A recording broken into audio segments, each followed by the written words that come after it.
Trendyol is Turkey's largest e-commerce company. We were born in Turkey 14 years ago. And currently, we have a very wide range of investors, global investors. Alibaba is our largest strategic investor with a 70% stake in the company. And 10% of our company is owned between financial investors, of which among are from the region, as you rightly said, both the Qatar Investment Authority, QIA, and the Abu Dhabi Sovereign Wealth Funds, ADQ and IHC. We're very proud to have them as our shareholders because they've been instrumental in also helping us enter the region. As you know, we've came to the Gulf with our local apps in the 6 GCC states 6 months ago, and the encouragement and support from our sovereign wealth funds from the region has been instrumental. The management and the founders currently are still owning 20% of the company, are running the company out of our headquarters from Istanbul. And do you have any plans to raise funds anytime soon? And what's the current valuation of the company?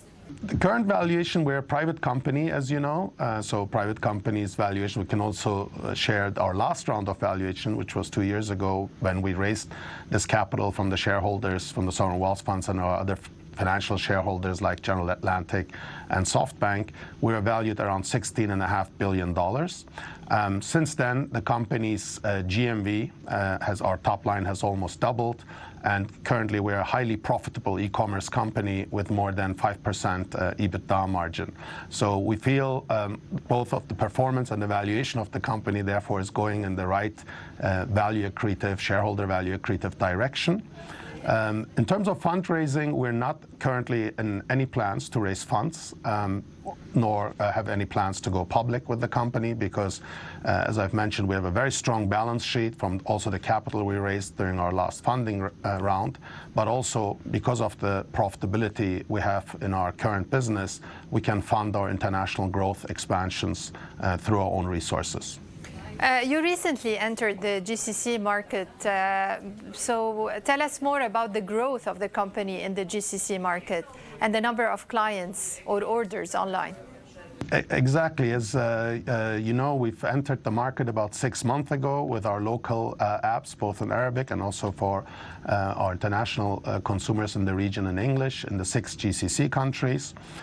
We're extremely proud and happy with the perception and how welcoming we have been in the region, both by our customers and other stakeholders. Currently, we reached about 1.3 million active shoppers in a very short amount of time. We hope to reach 6 million by the end of this year. And my dream is to get to 10 million active shoppers in the region as soon as possible.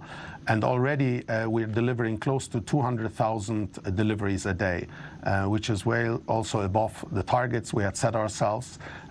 Obviously, being in the month of Ramadan and all the campaigns we're doing, the special campaigns for Ramadan that you may be seeing now around the Gulf, is very helpful and instrumental for our growth in the region currently.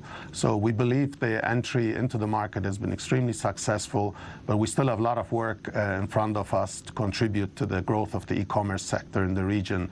So very excited to be part of the exciting growth on trade and e-commerce in the region. How about your operations in Saudi Arabia in particular, and what is the growth potential for the sector in your opinion? Saudi Arabia is extremely important for us. We already have established our presence and our office in Riyadh in KSA. We want to be a very large local player here. When we compare Saudi Arabia versus even Turkey or other developing markets, we still believe there's huge potential, almost 60–70% of more potential in terms of digitalizing the merchants and SMEs in the country and becoming part of the overall system. So therefore, we believe this is going to be one of the highest growth e-commerce markets, not just in the region, globally. And we're willing to invest in that locally with also the support of all the ministries in the country.